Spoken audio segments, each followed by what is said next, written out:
ॐ विश्वं दर्पणदृश्यमाननगरी तुल्यन्निजान्तर्गतं पश्यन्नात्मनि मायया बहिरिवोद्भूतं यथा निद्रया यः साक्षात् कुरुते प्रबोधसमये स्वात्मानमेवाद्वयं तस्मै श्रीगुरुमूर्तये नमः इदं श्रीदक्षिणामूर्तये बीजस्यान्तरिवाङ्कुरो जगदिदं प्राङ्निर्विकल्पं पुनः मायाकल्पितदेशकालकलना वैचित्रचित्रीकृतं मायावीव विजृम्भयत्यपि महायोगी वयस्वेच्छया तस्मै श्रीगुरुमूर्तये नमः इदं श्रीदक्षिणामूर्तये तस्मै श्रीगुरुमूर्तये नमः इदं श्रीदक्षिणामूर्तये ॐ सहना भवतु सहनौ भुनक्तु सह वीर्यङ्करवावहै तेजस्विनावधीतमस्तु मा विद्विषावहै ॐ शान्तिः शान्तिः शान्तिः सदाशिवसमारम्भां शङ्कराचार्यमध्यमाम् अस्मदाचार्यपर्यन्तां वन्दे गुरुपरम्पराम् ॐ 93મો શ્લોક બ્રહ્મણ્યેતે નામરૂપે પટે ચિત્રમિવ સ્થિતે ઉપેક્ષ નામરૂપે દ્વે સચ્ચિદાનંદધીર્ભવેत्.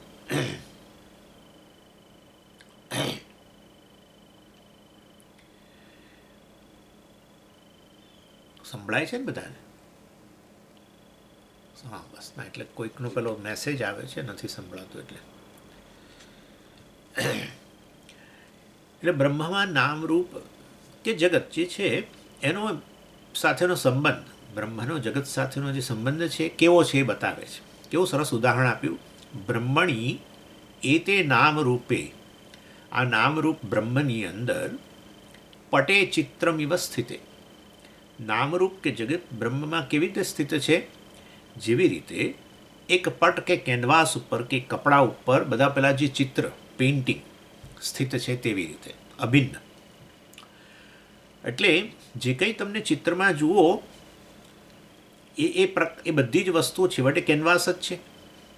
આનું બીજું ઉદાહરણ પણ છે જ, અને એ છે આપણે તમે જે ફિલ્મ જોવા જાઓ છો તે જે કંઈ પડદા ઉપર દેખાડવામાં આવે છે એ પડદાથી અન્ય નથી. બરાબર? દેખાડતા હોય પૂર આવ્યું, વરસાદ આવ્યો, કે કંઈક જંગલમાં આગ લાગી હોય, કે પછી પેલું ધૂળની ડમરી ચડી હોય. ઉનાળામાં આપણે ત્યાં બધું થતું હોય છે ને. આવું સમજો કે દેખાડે છે કશું વસ્તુઓ ભલે દેખાડતા હોય. અરે ધૂળની ડમરી અને વરસાદ એ વાસ્તવમાં એ ખરેખર શું છે? પડદો જ છે, અને કેવળ એક દેખાવ છે એના પરનો. એટલે દેખાય બધું જુદી જુદી વસ્તુઓ. એ ધૂળની ડમરીમાં ફસાયેલી વ્યક્તિ કે ફસાયેલી કારમાં બેઠેલી વ્યક્તિઓ બતાડે, કદાચ રોડ બતાડે, આસપાસ રોડની આસપાસ વૃક્ષો બતાડે, આવું બધું બતાડે ને. બધું અલગ અલગ અલગ અલગ અલગ અલગ દેખાડવામાં આવે છે, પણ બધું અલગ અલગ છે નહીં. જે કંઈ છે એક અદ્વૈત વસ્તુ છે, અને એ છે પડદો. અહીંયા ઉદાહરણ ચિત્રનું આપે છે, કારણ કે ચિત્રપટ બહુ જાણીતું એ જૂના જમાનામાં ઉદાહરણ. ફિલ્મો કદાચ એ જમાનામાં નહીં જ હોય ને, ડેફિનેટલી. એટલે એ દૃષ્ટિએ અહીંયા કહે છે કે ભાઈ જે કંઈ અનેક નામરૂપ ભલે બધા દેખાતા હોય, પણ બધાનું અધિષ્ઠાન છેવટે એક પડદો અથવા એક કપડું છે. અને એમાં ઘણીવાર આમાં વધારે જો તમે જુઓ તો આ ચિત્રનું ઉદાહરણ કે મતલબ કે પેઇન્ટિંગનું ઉદાહરણ બરાબર વધારે કઈ રીતે બેસે છે કે છે કપડું, બરાબર, પણ એની અંદર પેલી આમ લકીરો ખેંચી પેલા પેઇન્ટરે, તો હવે એ રામ હોય કે રાવણ હોય કે જે પણ કોઈ વ્યક્તિ હોય, એ વ્યક્તિના કપડાં પહેરેલું વ્યક્તિ જ હોય સ્વાભાવિક રીતે. હવે એ કપડાં પહેરેલી વ્યક્તિ હોય એ કપડું અને આ કપડું જેના પર દોરવામાં આવ્યું છે બે જુદા દેખાય છે નહીં જુદા. ખાલી પેલી લકીરને કારણે વાસ્તવની અંદર એમણે પહેરેલી ધોતી, રામચંદ્રજીએ કે રાવણે કે જે હોય એમણે પહેરેલી ધોતી અને પેલું કપડું જુદું દેખાય છે. એટલે વાસ્તવમાં ખરેખર પેલું આપણું મેઇન કપડું જે છે, જે અધિષ્ઠાન જે છે, એ કપડું જ આ ધોતીરૂપી કપડાના રૂપમાં જણાય છે. સમજી ગયા? એ કપડું જ આ કપડાં જેવું જણાય છે, ધોતીરૂપી કપડું. કયું કપડું જણાય છે? મેઇન કપડું જે છે, સત્ય વસ્તુ, એ સત્ય જે કપડું જે છે એ જ આ ધોતીરૂપી જે ખરેખર મિથ્યા વસ્તુ છે. ખરેખર ધોતી કંઈ એણે પહેરાઈ નથી, ખાલી એક લકીર આમ ખેંચી તો પછી એ ધોતીના રૂપમાં આમ દેખાવા લાગી. આખી વ્યક્તિ એ ખાલી લકીર જ છે ને બધી. અને એમાં આ વસ્તુ એ ધોતી જાણે કે એનાથી જુદી જણાય, પણ ખરેખર પેલું કપડું જ આ કપડાના રૂપમાં જણાય છે. ચિત્રગત જે ધોતી છે, જે પેઇન્ટ કરી છે ધોતીની અંદર, એ અસલી ધોતી નથી. અસલી ધોતી જ વાસ્તવમાં આ રૂપમાં જણાય છે. એવી ને એવી રીતે જગત, આ બહુ સુંદર ઉદાહરણ છે. આ એવી ને એવી રીતે જગતની અંદર તમને કેટલીક વસ્તુઓ જડ જણાય છે અને કેટલાક જીવો જણાય છે. પ્રાણીઓ બધા તમારા મારા જેવા પણ ખરા, અને બીજા બધા પ્રાણીઓ પણ. આપણે મનુષ્ય એટલે સામાજિક પ્રાણી છે ને, આમ છે ને તેમ છે. જીવો, ઇન શોર્ટ, ચેતન જણાય છે. એટલે વાસ્તવની અંદર ખરેખર તો એ જે ચેતન જણાઈ રહેલા છે એ ચેતન નથી. જેમ પેલી ધોતી જે છે, એ ધોતી નામનું અલગ કપડું પેલા કપડાથી નથી. પેલું કપડું, મુખ્ય કપડું જ આ ધોતીના કપડાના રૂપમાં જેમ જણાય છે, એવી રીતે આ જગતની અંદર જે ચેતનો જણાય છે એ ખરેખર સાચા ચેતન નથી. સમજી ગયા? એટલે કે જીવો. કારણ કે એ ચેતન તો કેવા જણાય છે? પરિચ્છિન્ન. બરાબર? પ્રત્યેક જીવ શું? પરિચ્છિન્ન. પછી એ જીવ કેવો જણાય? સુખી જણાય, દુઃખી જણાય. બરાબર? એટલે આવો જે ચેતન જણાય છે એ ખરેખર સાચો ચેતન છે? ના. કેમ નથી? કારણ કે ચેતન તો અપરિચ્છિન્ન છે. ચેતન છે વાસ્તવની અંદર સુખી દુઃખી એ પ્રકારનો નથી. ચેતન તો પૂર્ણ છે, આનંદ સ્વરૂપ છે. એટલે પણ આ જે છે એ વાસ્તવમાં એ ચેતન, આ ચેતન જીવ રૂપે, પરમાત્મા મતલબ અધિષ્ઠાન બ્રહ્મ, એ હવે આ ચેતન જીવના રૂપમાં જણાય છે, પરિચ્છિન્ન જણાય છે, સુખી દુઃખી જણાય છે. એટલે એ સાચો ચેતન નથી. સમજી ગયા? જેવી રીતે ધોતી જે છે, ધોતીવાળું કપડું, એ ખરેખર સાચું કપડું નથી. પેલું કપડું જ આ ધોતીરૂપી કપડાના રૂપમાં જણાય છે. એવી ને એવી રીતે બ્રહ્મરૂપી ચૈતન્ય જ આ જીવરૂપી ચેતનના રૂપમાં જણાય છે. એટલે આ રીતે કપડા પર જેમ જે ચિત્ર જે છે, એવી ને એવી રીતે આ બ્રહ્મરૂપી કપડા ઉપર જેમ આ અનેક નામરૂપ, અનેક લકીરો ખેંચી, એના કારણે અનેક જીવો બધા જણાય છે. એટલે તો પછી સમજીએ એ જીવ ચેતન, પણ જીવ શું છે? જીવ અંતઃકરણ જ છે ને, અંતઃકરણ જ છે ને. એટલે વાસ્તવમાં ચૈતન્ય જે છે, જે પૂર્ણ ચૈતન્ય અંતઃકરણમાં અભિવ્યક્ત બને છે અને અંતઃકરણ સાથે તાદાત્મ્ય કરે છે અજ્ઞાનને કારણે, એને કારણે પછી હવે એ પરિચ્છિન્ન જણાય છે. જેવી રીતે સર્વગત આકાશ છે એ ઘડાની અંદર જેમ અલ્પ જણાય છે, અને ઘડાની અંદર ધૂળ હોય તો એ આકાશ અંદરનું ધૂળિયું જણાય, અને ઘડો કદાચ ભીનો હોય થોડો તો એ આકાશ જાણે કે ભેજવાળું જણાય. એ પ્રકારની વસ્તુ છે. ખરેખર આકાશ જે છે એને એમાં ભેજે નથી ને એમાં ધૂળે નથી. મતલબ આકાશ પોતે અસંગ છે, પરંતુ આ જે ઘડાની અંદર જણાય છે આકાશ, એ જાણે કે આવું પેલા બહારના આકાશ કરતાં જુદું, ધૂળવાળું. બહારનું આકાશની અંદર કોઈ ભેજ વગેરે નથી ને અંદરના આકાશમાં તમને ભેજ જણાય. એ વાસ્તવની અંદર ખરેખર જે છે એ તો મિથ્યા વસ્તુ છે. એવી રીતે જે ચૈતન્ય છે, જે પૂર્ણ છે, જેની અંદર સમગ્ર જગત રહેલું છે, એમાં એવું જગત જે છે અમુક ચેતન અને જડ એવું પ્રકારનું જણાય છે. તો વાસ્તવની અંદર ખરેખર ચૈતન્ય પેલા જે છે એની અંદર જ સર્વ વસ્તુ રહી હોવા છતાં અમુક ચેતન જણાય છે, કારણ કે અંતઃકરણને કારણે. અંતઃકરણ જગતનો જ ભાગ છે. એટલે જ્યાં જ્યાં અંતઃકરણ છે ત્યાં ચૈતન્ય ચેતન રૂપમાં જણાય છે, કારણ કે અભિવ્યક્ત બને છે માટે, ચિદાભાસ. અને પછી એ અંતઃકરણ સાથે તાદાત્મ્યને કારણે, તાદાત્મ્ય નહીં પણ તાદાત્મ્ય અધ્યાસ, હું અંતઃકરણ છું કે હું જીવ છું એવું પ્રકારે કહે, અને અંતઃકરણમાં ઉપલબ્ધ વૃત્તિઓ છે એને પણ અહમ કરે, અહંકાર. અને એ રીતે સુખાકાર વૃત્તિ તો સુખી કે પોતાને, દુઃખાકાર વૃત્તિ તો દુઃખી કે, ભય હોય તો કે હું ભયભીત છું વગેરે, એ પ્રકારે જણાય. પરંતુ વાસ્તવની અંદર એ જીવ જ સાચી વસ્તુ નથી. જેમ પેલું ધોતી રૂપી કપડું સાચું કપડું નથી, પેલું જ કપડું આ કપડાના રૂપમાં જણાય છે, એવી રીતે ચૈતન્ય જ આ જીવના રૂપમાં જણાય છે. અંતઃકરણ સાથેના તાદાત્મ્યને કારણે ચિદાભાસ રૂપી જણાય છે. ચિદાભાસ સાચી વસ્તુ છે જ નહીં. જેમ સૂર્યનું પ્રતિબિંબ છે એ સાચો સૂર્ય છે જ નહીં. એવી ને એવી રીતે આ જીવો, જે કંઈ જીવો છે બધા, એ જીવો સ્વામીજી એ ચેતન છે, માટે એ જીવ વાસ્તવમાં પોતે સ્વતંત્ર રીતે ચેતન હશે. ના, જીવ તો એ ખાલી એક ચિદાભાસ જ છે, અંતઃકરણ જ છે. ચેતનવંતુ અંતઃકરણને ચિદાભાસ કહો, તમે જીવ કહો, અહંકાર કહો, કારણ કે અહમ વૃત્તિ ઉત્પન્ન થાય છે. એના અંતઃકરણમાં જે ઉત્પન્ન થાય એને અહમ કહેવાનો જ છે. અને માટે અંતઃકરણમાં કોઈ દ્રશ્ય વૃત્તિ હોય તો દ્રષ્ટા કહેશે, અંતઃકરણમાં સુખ હશે તો સુખાકાર વૃત્તિ છે તો સુખી કહેશે, દુઃખાકાર વૃત્તિ હશે દુઃખી કહેશે, ભય હશે ભય વૃત્તિ હશે તો ભયભીત કહેશે પોતાને, વગેરે વગેરે. ક્રોધ વૃત્તિ હશે તો ક્રોધી કહેશે. એટલે આવો આ જીવરૂપી ચેતન એ કોઈ સાચો ચેતન નથી. બધાનું સ્વરૂપ ચૈતન્ય છે. બધું આ ચૈતન્યના અંતર્ગત રહેલું છે, ચૈતન્યમાં જ ભાસે છે અને ચૈતન્યમાં જ એનું અસ્તિત્વ છે. એટલે જડ હોય કે ચેતન હોય, છેવટે સ્વરૂપથી બધા ચૈતન્ય જ છે. એક જ ચૈતન્ય આ સમગ્ર જગતના રૂપમાં જણાય છે, પરંતુ અમુક ચૈતન્ય અમુક જડ જણાય છે ખરેખર. એટલે એવું જેમ પેલું કપડું જે છે એ જેમ આપણું મુખ્ય કપડું જે છે એ જ અપરિચ્છિન્ન કપડું એ પેલા પરિચ્છિન્ન ધોતીના રૂપમાં જેમ જણાય અને એ કપડું જ આ કપડાં જેવું જણાય, એવી રીતે પૂર્ણ ચૈતન્ય જ આ પરિચ્છિન્ન ચેતન રૂપે જણાય. એ તો કેવળ ચિદાભાસ જ છે. પણ અંતઃકરણમાં અભિવ્યક્ત બને તો પછી જીવન તો સાચું, પણ અંતઃકરણ પોતે જ વાસ્તવમાં એનું અસ્તિત્વ અને એનું ભાસવાનું એ ચૈતન્યમાં છે. માટે અંતઃકરણ સાથે તાદાત્મ્ય કરીને રહેલું ચૈતન્ય પણ જે છે, જેને આપણે જીવ કહીએ છીએ, અહંકાર કહીએ છીએ, એ પણ એટલો જ મિથ્યા છે.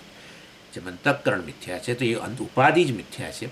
તો પછી ઉપાધિ થકી અભિવ્યક્ત બનેલું ચૈતન્ય કે ચિદાભાસ છે એ પણ એટલો જ મિથ્યા છે. ચિદાભાસ મિથ્યા જ હોય, આભાસ જ છે ને.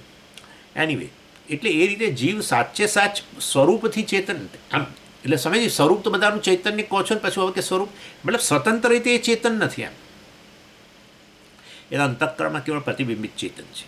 બાકી બધા જ નામરૂપો છેવટે બ્રહ્મમાં છે. અંતઃકરણ હોય કે આ સ્થૂળ શરીર હોય કે આ સ્થૂળ પદાર્થ હોય, બધું એક જ ચૈતન્યમાં છે. એટલે આપણે આ બધું મનમાં ભાગ પાડતા હોઈએ છીએ. સમજી આ જે ચેતન જણાય છે એ બધું ચૈતન્ય સ્વરૂપથી, અને આ બધું જડ જણાય છે એ જડ જગત. ના, બધું વાસ્તવમાં ચૈતન્યથી જ ભાષિત છે, ચૈતન્યમાં જ રહેલું છે. ચૈતન્યની જ મિથ્યા અભિવ્યક્તિ છે. જેમ પેલું કપડું જે છે, મુખ્ય કપડું જે છે એ પેલી ધોતીના રૂપમાં છે ને, એ આંખના રૂપમાં છે, અને એ જ વાણીના રૂપમાં છે ને, એ પેલા વાળના રૂપમાં છે ને, બધું રામચંદ્રજી કે રાવણના જે પણ.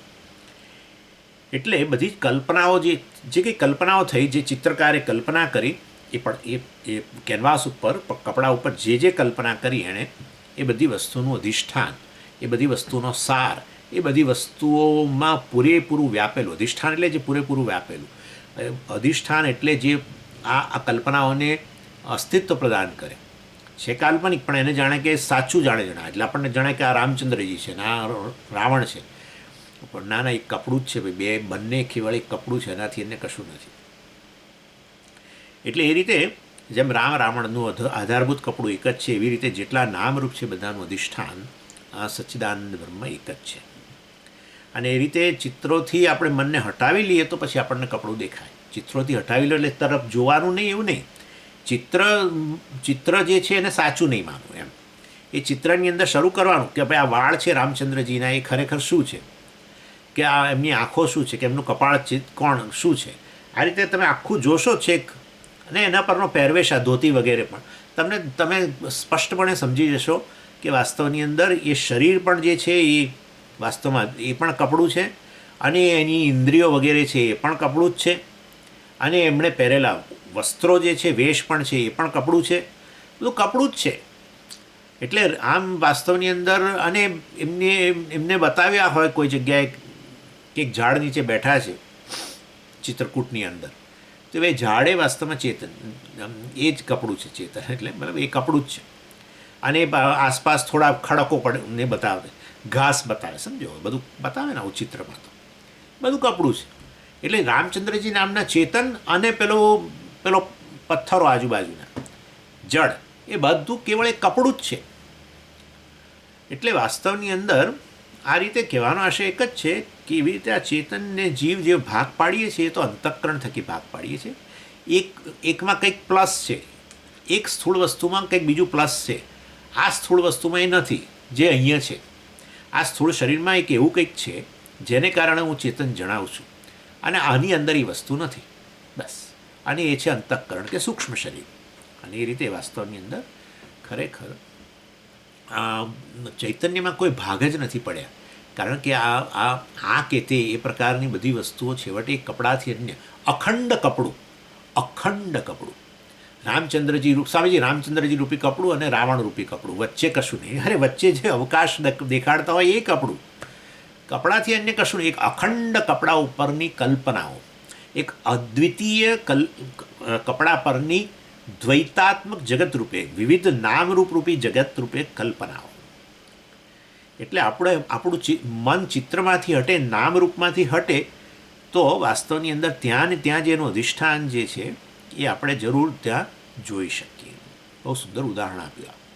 આ ખરેખર આ કપડાવાળું તો જબરજસ્ત વસ્તુ છે. અને એમાં પેલું મેં તમને કહ્યું ને, પેલું ચૈતન્ય જ ચેતન જીવ રૂપે જણાય છે. જેવી રીતે એ જે મુખ્ય કપડું છે, કેનવાસ છે જેના પર દોરે છે, એ મુખ્ય કપડું જ પેલું ધોતીરૂપી કપડા રૂપે જણાય છે, એના જેવું છે. એવી રીતે ચૈતન્ય ચેતન જેવું જણાય છે. માટે ખરેખર હું જીવ નથી, હું તો સ્વરૂપથી જ ચૈતન્ય છું.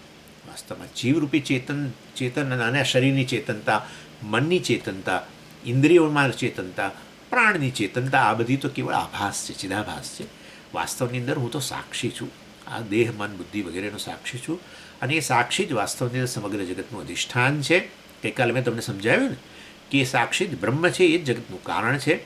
અને વાસ્તવમાં એ રીતે હું તો સર્વનો આત્મા છું, સર્વરૂપે રહેલો છું, મિથ્યા રૂપે રહેલો છું. બધાનું સાર તત્વ કેવળ હું જ છું. એ આકાશ હોય કે અન્ય શરીર હોય કે અન્ય નામરૂપ હોય, કંઈ પણ હોય, કે આ શરીર હોય, આ શરીર પ્રાણ, મન, બુદ્ધિ વગેરે ચૈતન્યની બહાર નથી. અન્ય શરીર નામરૂપ વગેરે પણ બધું ચૈતન્યની બહાર નથી. એક ચૈતન્ય જ આ સર્વ નામરૂપ રૂપમાં જણાઈ રહેલું છે. એ આ રીતે વાસ્તવમાં સર્વનો આત્મા વગેરે આપણે સમજી શકીએ. એ એટલી એક્સરસાઇઝ કરવી જરૂરી છે. હું તો સાક્ષી છું એ મોક્ષ ન મળે નથી. કેવળ સાક્ષી બ્રહ્મ છે, જગતનું કારણ, અને એ રીતે હું સર્વવ્યાપી છું, સર્વમાં વ્યાપેલો છું, સર્વનું કારણ છું, સર્વનું અધિષ્ઠાન છું વગેરે, સર્વાત્મા છું. એ વસ્તુ એનો અર્થ કે મારી કોઈ મર્યાદા જ નથી. કોઈ એક દેશમાં રહેલો, એક કાળે રહેલો, અમુક જ નામરૂપ સાથે તાદાત્મ્ય કરીને રહેલો એવો નથી. હું તો સર્વનું અધિષ્ઠાન છું. અને એ રીતે મુક્તિ મળે, બંધનમાંથી મુક્તિ. કોઈ પણ પ્રકારનું બંધન મને નથી.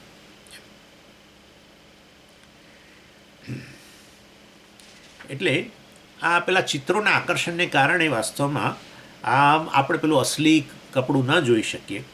એવી ને એવી રીતે ઘણીવાર એવું થઈ જાય ને કે એવું સુંદર દોર્યું હોય, ઘણી એવું સુંદર પેઇન્ટ કર્યું હોય, તો આપણને થાય કે વાસ્તવની અંદર પેઇન્ટિંગમાં જરા પછી સમજીએ કે બીજા કલરો ઉમેરાયા ને, એટલે એ કલર તો ઉમેરવું પડે ને. એવી રીતે અહીંયા નામરૂપ ઉમેરવું પડે. એટલે બહુ પેઇન્ટિંગમાં નથી, ભલે કહેવાય છે ઉદાહરણ, પણ લકીરોવાળું એવું ઘણો ને ખાલી, પણ સમજીએ લકીરોએ ખેંચવી પડી. હવે એ તો આની મર્યાદા રહેવાની, ઉદાહરણની મર્યાદા રહેવાની છે.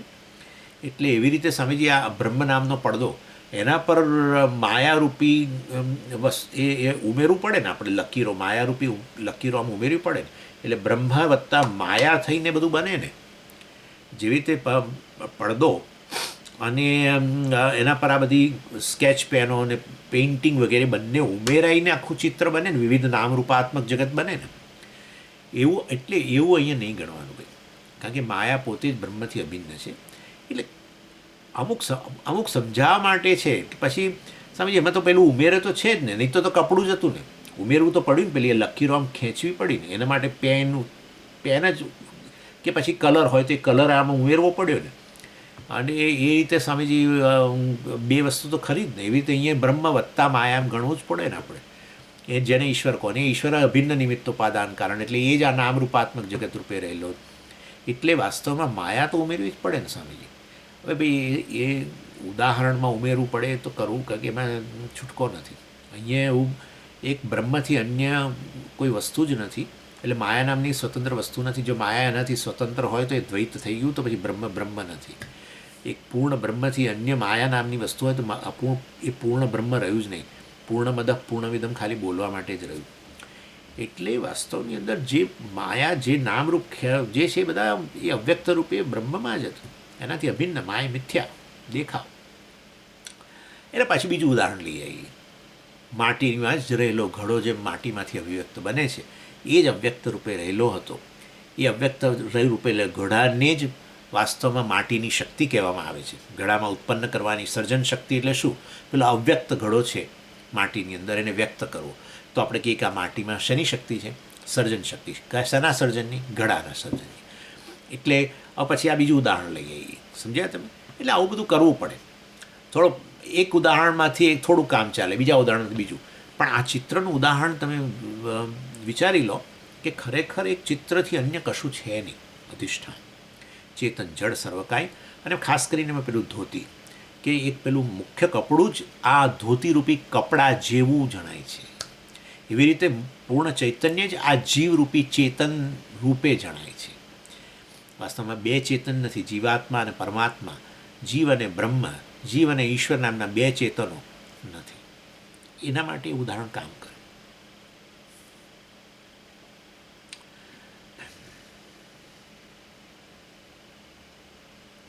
એટલે વિવેક ન કરીએ તો પછી વાસ્તવની અંદર એ આપણને અનેક દ્વૈતાત્મક જગત દેખાય. અને વિવેક કરીએ, અને વિવેક કરવા માટે શું જોઈએ? એ નામરૂપ, જે તે નામરૂપમાંથી આસક્તિ જવી જોઈએ. નહીં તો આપણને એમાં આસક્તિ હોય તો એનું અધિષ્ઠાન સત્ય પેલું કપડું ન દેખાય. એટલે એ થોડી રાગદ્વેષમાંથી મુક્તિરૂપી અધિકારીત્વ જોઈએ, તો પછી આપણને અધિષ્ઠાન, એક અદ્વિતીય અધિષ્ઠાન છે એમ જેમ જણાય આપણને. અને એ વિવેકમાંથી પછી શું જન્મે? વિવેક કરીએ કે ના ભાઈ આ તો કલ્પિત જ હશે, કે અધિષ્ઠાન કપડું જ છે વાસ્તવની અંદર. એટલે કલ્પિત નામરૂપ જે છે એની ઉપેક્ષા કરવા માટે પહેલાં એક ચિત્રમાંથી મન હટાવવું પડે. ચિત્રમાંથી મન હટાવવું એટલે કે ચિત્ર જે છે, એટલે કે એ નામરૂપ જે છે એના પ્રત્યે વૈરાગ્ય આવવો જોઈએ. અને વૈરાગ્ય આવવા માટે વાસ્તવની અંદર થોડો વિવેક કરવો પડે. બસ. એટલે બે પ્રકારના વૈરાગ્યની મેં તમને છેલ્લે વાત કરેલી. અને એ કે દુઃખમાંથી જન્મતો વૈરાગ્ય છે, બીજો વિવેકમાંથી જન્મતો વૈરાગ્ય છે. દુઃખમાંથી જન્મતો જે વૈરાગ્ય જે છે એ દુઃખનું કારણ જતું રહે તો પાછું એની એ જ વસ્તુ માટે પાછો રાગ પણ જન્મી શકે છે. અને આવું આપણે જોઈએ છે કે કેટલી વસ્તુ આપણને નથી ગમતી, કારણ કે આપણને લાગતું હતું કે એ દુઃખ આપે છે, અને વળી પછી ધીરે ધીરે આપણે એ દુઃખમાંથી મુક્ત થયા, અને વળી પાછી એ જ વસ્તુ માટે રાગ પણ ફરી જન્મે છે. આવું બને છે. એટલે દુઃખમાંથી જન્મતો વૈરાગ્ય ખરેખર વૈરાગ્ય નથી, કારણ કે પાછું એ તો રાગમાં પરિણમે છે. અથવા તો પછી દુઃખમાંથી જે વસ્તુ માટે આપણને વૈરાગ્ય જન્મે છે ત્યાંથી આપણે ભલે હટાવી લઈએ બંને, પણ બીજી વસ્તુ માટે આપણે પછી ખેંચાઈતા હોઈએ છીએ. એટલે એ રીતે આપણો ખરેખર આપણો વૈરાગ્ય જન્મ્યો નથી. એક વસ્તુમાંથી વૈરાગ્ય જન્મી બીજામાં આપણો મન જાય છે. એટલે કહેવાનો આશય છે કે દુઃખમાં તો એક નામરૂપમાંથી આપણે મનને હટાવી શકીએ છીએ, દુઃખમાંથી જન્મતા વૈરાગ્યમાં. પરંતુ બીજા નામરૂપ પાછી આસક્તિ હોય છે, અથવા થતી હોય છે, જન્મતી હોય છે. હે ને? આવું થાય છે ને. કેટલી વસ્તુ આપણે છોડી દેતા હોઈએ છીએ કે ના હવે આમાં કંઈ બહુ મજા નથી, પણ નવી વસ્તુ લાવી એ ના જો. પણ વિવેકમાંથી જે વૈરાગ્ય જન્મે એ વાસ્તવની અંદર ખરેખર તો નામરૂપ પ્રત્યે જ વૈરાગ્ય હોય છે. દુઃખમાં એક નામરૂપ, દુઃખમાંથી જન્મેલા વૈરાગ્યમાં એક નામરૂપ પ્રત્યે વૈરાગ્ય હોય છે. વિવેકમાંથી જન્મેલા વૈરાગ્યમાં બધા જ નામરૂપ પ્રત્યે વૈરાગ્ય હોય છે, કારણ કે આપણે એનું અધિષ્ઠાન જે છે એ જોઈ શકીએ. એટલે નિત્ય અનિત્યનો પૃથક પહેલાં તો એ વિવેક. પણ સ્વામીજી એ જ્ઞાન હોય તો પછી આ તો વિવેક વૈરાગ્યની વાત કરવાની જરૂર શું છે? જ્ઞાન જ જન્મી ગયું તો હવે સાધન ચતુષ્ટય સંપત્તિની જરૂર. એટલે પહેલો આ જે વૈરાગ્યની જે વાત કરું છે તો નિત્ય અનિત્ય વિવેક, અને એ વસ્તુની વાત કરે છે. બહુ સુંદર વાત કરવાના છે. એટલે એ ખરેખર તો કે અનિત્ય વસ્તુ છે. અનિત્ય વસ્તુની પાછળ કોઈ નિત્ય વસ્તુ રહેલી જ હોય. અનિત્ય વસ્તુઓને જોઈ શકીએ, આપણે અનુભવી શકીએ તો એની પાછળ કોઈ નિત્ય વસ્તુ રહેલી હોય, એનો રેફરન્સ હોય. નહીં તો ખબર જ ન પડે. અનિત્ય છે ખબર જ ન પડે. અનિત્ય છે, આ બદલાઈ રહેલું છે, એવું તમે ત્યારે જ અનુભવી શકો જ્યારે એની પાછળ કોઈ બદલાયા વગરની વસ્તુ અધિષ્ઠાન રૂપે રહી હોય. અને આમાં પાછું ઉદાહરણ લઈ જ શકો છો તમે. જે તમે ફિલ્મ જુઓ 3 કલાક, તમને ખબર જ છે કે બદલાઈ જ રહ્યું છે સતત બધું. સતત ચિત્ર બદલાઈ રહ્યું છે. એ તમે ક્યારે નોંધી શકો છો કે જ્યારે એનું અધિષ્ઠાન પેલું બદલાયા વગરની પેલી સ્ક્રીન પડદો હોય છે ત્યારે એના પર જ આ ખેલ ચાલી રહેલો હોય છે. અનિત્યનો ખેલ શેના પર ચાલતો હોય છે? નિત્ય પર ખેલ ચાલતો હોય છે. અને પછી વાસ્તવની અંદર આ મેં નામરૂપ જે આસક્તિ કરી છે એ અનિત્ય વસ્તુ છે. અને અનિત્ય માટે મને કદી પ્રેમ છે નહીં. મને છે નિત્ય વસ્તુ માટે પ્રેમ. મેં તમને કહ્યું હતું એ વસ્તુ કે નિત્ય વસ્તુ માટે જ આપણને પ્રેમ છે. આપણે ઈચ્છીએ છીએ નિત્ય સંબંધ, નિત્ય ઈચ્છે શાંતિ, નિત્ય ઈચ્છે સુખ, નિત્ય ઈચ્છે વગેરે વગેરે, સલામતી નિત્ય ઈચ્છે. એટલે નિત્ય વસ્તુ માટે પ્રેમ છે. પરંતુ આસક્તિ થઈ છે જેમાં આસક્તિ થઈ છે અનિત્ય છે. આવું જાણ્યું એટલે પછી હવે એ છૂટ્યું. હવે એ નામરૂપ હોય કે બીજું નામરૂપ હોય કે ત્રીજું, બધું બદલાઈ જ રહેલું છે. બરાબર. એ રીતે સર્વનામરૂપ પ્રત્યે આવો નિત્ય અનિત્યનો વિવેક કરવાને કારણે જે વૈરાગ્ય જન્મે એ બહુ હેલ્ધી છે. અને એ વૈરાગ્યને કારણે પછી દર્શન કરી શકીએ. નામરૂપનું અધિષ્ઠાન છે એના દર્શન કરી શકીએ. કારણ કે નામરૂપમાંથી મનની જે પકડ હતી એ છૂટી. એટલા માટે અધિકારિત્વની વાત કરે છે, રાગદ્વેષમાંથી મુક્તિની વાત કરે છે. રાગદ્વેષ આ નામરૂપ માટે જ હોય છે. અધિષ્ઠાન માટે નામ રાગ હોય તો બહુ સારું. આત્મા કે બ્રહ્મ કે પરમેશ્વર માટે રાગ હોય તો બહુ સારું. આત્મા પ્રિય છે ખરો, રાગ છે, પરંતુ વાસ્તવિક આત્મા શું છે આપણને ખબર નથી. ચાલો એની એટલે આ રીતે જે પણ નામરૂપ છે એ ખરેખર એની પાછળ કોઈક વસ્તુ છે જે બદલાયા વગરની છે. એને સત કહેવાય. જે બદલાય એને મિથ્યા કહીએ. એટલે એ સત અને એ વસ્તુ જ વાસ્તવમાં એ જે હોવાપણું છે એનું એ બદલાતું નથી. અને હોવાપણું પછી સચ્ચિદાનંદ છે એ વસ્તુ હવે આગળ સમજાવે છે. એટલે એ રીતે નામરૂપની ઉપેક્ષા એટલે તમે સમજી ગયા ને, કોઈ પ્રકારની સમજી ઉપેક્ષા એટલે આમ એ તરફ નહીં જોવું એવું બધું નથી. એમાં ઉપેક્ષા એટલે વસ્તુ જે છે એની એક મર્યાદા છે અને એ છે આવી રીતે કે ખરેખર અનિત્ય છે. આ એની ઉપેક્ષા. અને અનિત્ય રૂપે જાણવું એને ઉપેક્ષા કહેવાય. ઉપેક્ષાનો અર્થ એવો નહીં કે એ પેલી સમજી આ સામે આવતો હતો મેં તો એની ઉપેક્ષા કરી, બીજી તરફ જોયું. એ વૈરાગ્ય નહીં. વૈરાગ્ય નથી. મેં એ જ કહ્યું ને, દુઃખમાંથી વૈરાગ્ય જન્મે ને આ પ્રકારનો હોય છે. અહીંથી દુઃખ જન્મે છે એટલે ઉપેક્ષા. પણ તમે આંખ બીજે જાય છે પાછી, એવું છે. બીજા તરફ આપણે ખેંચાઈએ છીએ. એટલે એ હેલ્ધી વસ્તુ નથી. અને એટલા માટે જ સ્મશાન વૈરાગ્ય આ દુઃખમાંથી જન્મતો વૈરાગ્ય છે. સ્મશાનમાં જઈએ ત્યારે બધાને વૈરાગ્ય જન્મે છે. જે લોકો જાય છે બધા જે ત્યાં જાય છે એ બધાને વૈરાગ્ય જન્મે છે. કારણ કે જુએ છે કે આ તો ભડભડ બધું બળી ગયું, નામ શેષ થઈ ગયું અને બધું બાકી અહીંયા રહી ગયું. મેં તમને કહ્યું હતું ને, ધનાની ભૂમૌ પશવશ્ચ ગોષ્ઠે ભાર્યા ગૃહદ્વારી પુત્ર સ્મશાની. યાદ આવે છે? મેં કહ્યું તો ધનાની ભૂમૌ, ધન તો બધું આ પડ્યું, પેલી વ્યક્તિને બાંધી રહ્યા છે ઘરની અંદર. એનું ધન તો બધું અહીંયા પડ્યું છે. એના બેંક બેલેન્સ ને એના શેર સર્ટિફિકેટો ને એને બધું સોનું ને આ બધું આ પડ્યું કે બેંકમાં પડ્યું છે. કંઈ એની સાથે બાંધતા નથી કોઈ. ધનાની ભૂમૌ પશવશ્ય ગોષ્ઠી, એ જમાનામાં પશુધન હતું એ બધું પાછળ પેલા ગમાણની અંદર બાંધી શીખાયો. એ ત્યાં રહી. એને કોઈ આ પેલી ઠાઠડી કે એની સાથે એને બાંધતા નથી. ભાઈ એને એનું છે બધું આપી દો, એની સાથે લઈ જાઓ. ધનાની ભૂમો પશવશ્ય ગોષ્ઠે ભાર્યા ગૃહદ્વારી, પત્ની જેના સતત સાથે ને સાથે થોડાક એમને એની સાથે બાંધે. ગૃહદ્વારી, ગૃહના દ્વાર સુધી જ જાય. આપણા દેશમાં તો એવું જ ખરું ને, ઘરના દ્વાર સુધી જાય, સ્મશાનમાં ન જાય સામાન્ય રીતે. પુત્ર સ્મશાને, પુત્ર જેમાં આટલું બધું પેલું એ હતું એ સ્મશાન સુધી આવ્યો, એનાથી આગળ નહીં. એ આવ્યો ખરો સાથે, બાંધેલો ને બિચારાને, આવ્યો સાથે. ક્યાં સુધી? સ્મશાન સુધી. બસ પછી શું? કોઈ ના આવ્યું. બધું અહીંનું અહીંયા જ રહી ગયું. પુત્રે પાછો ગયો અને ભાર્યાએ. અને આવું આપણે બેસીને સ્મશાનમાં બેસીને આ વિચારીએ કે સ્વામી આવો શ્લોક કયો તો ખરો. સમજો કે શ્લોક યાદ આવે તો વૈરાગ્ય જન્મે. પણ એ તો દુઃખમાંથી, મૃત્યુના દુઃખમાંથી જન્મેલો વૈરાગ્ય છે. અને એટલે જ વળી પાછા જેવા ઘરે આવીએ છીએ થોડાક જ કલાકોની અંદર સ્થિતિ પાછી હતી ત્યાંની ત્યાં. દુઃખમાંથી જન્મેલો વૈરાગ્ય એ હેલ્ધી નથી. મૂળ બધા જ બધું જ આ દેહ હોય કે બીજો દેહ હોય કે આ દેહ હોય, બધું અનિત્ય છે. અને માટે એ અનિત્ય વસ્તુને નિત્ય માનવું અથવા નિત્ય બનાવવાનો પ્રયત્ન આ તે બધું એ નકામું છે. મને નિત્ય વસ્તુ માટે પ્રેમ છે ને, માટે કોઈક વસ્તુ નિત્ય હોવી જોઈએ, કારણ કે મારો આ પ્રેમ બહુ સ્વાભાવિક છે. અને આ સ્વાભાવિક પ્રેમ જે છે તો પછી જરૂર કંઈક વસ્તુ હોવી તો જોઈએ જે નિત્ય છે. અને વળીમાં પુણ્ય વગેરેને કારણે જો તમે કોઈક આવો પરિચય થયો વેદાંત શાસ્ત્રનો, કોઈ આચાર્યનો પરિચય થયો, કોઈ પબ્લિક લેક્ચરની અંદર ગયા, અથવા ક્યાં એરપોર્ટ પર બેઠા હતા, રેલવે સ્ટેશન પર બેઠા હતા અને કોઈ પુસ્તક વાંચવામાં આવ્યું, અથવા તો ટ્રેનની અંદર કોઈ વ્યક્તિ મળ્યું ને એણે વાત કરી કે આવી કે વસ્તુ છે, વેદાંત શાસ્ત્ર ભણવું જોઈએ, ભગવદ્ ગીતા ભણવી જોઈએ, વગેરે વગેરે જે પણ, અને આપણના મનમાં બેઠું અને આપણે શરૂ કર્યું ત્યારે ખબર પડી ઓ બરાબર છે, જગત અનિત્ય જ છે. અને ત્યારે ધીરે ધીરે ધીરે ધીરે ધીરે તમે એની પકડમાંથી જે છૂટા પડો ને, બધા જ નામરૂપ આવી ગયા, સમગ્ર જગત બદલાયા જ કરે છે. એ તો ભગવાને કહી દીધું દ્વિતીય અધ્યાયની અંદર, ભગવાને કશું એમાં કંઈ કોઈ એક્સેપ્શન ના આપ્યું. ભગવાને કહ્યું તો આવું જ છે, આવું જ છે. હમણાં કહેશે, હજુ બહુ સુંદર વસ્તુ કહેવાના છે, થોડું કડક લાગે એવું કહેશે હજુ હમણાં.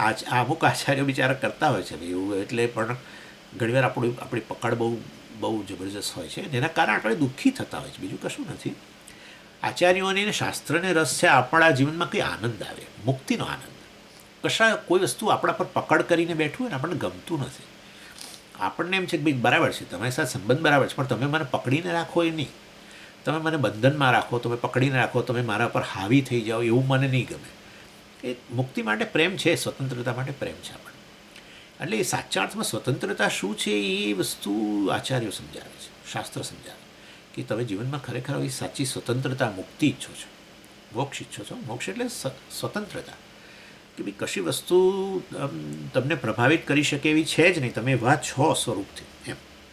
ચાલો, એટલે હવે એટલે એ દ્રષ્ટિએ ઉપેક્ષાનો અર્થ કશું આવું એના તરફ એને અવગણવું એવું બધું નથી. આ રીતે ઉઠવું, એની મર્યાદા જાણવી.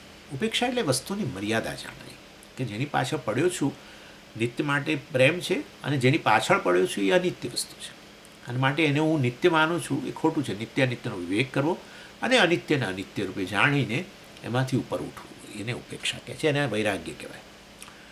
ચાલો, અને હવે આ દ્રશ્યની ઉપેક્ષા આ રીતે કરીને દ્રષ્ટા જે છે એને સમજવા માટે દ્રષ્ટાંત આપે છે, બહુ સરસ દ્રષ્ટાંત આપે છે. પાછું આ જુદું જ દ્રષ્ટાંત છે.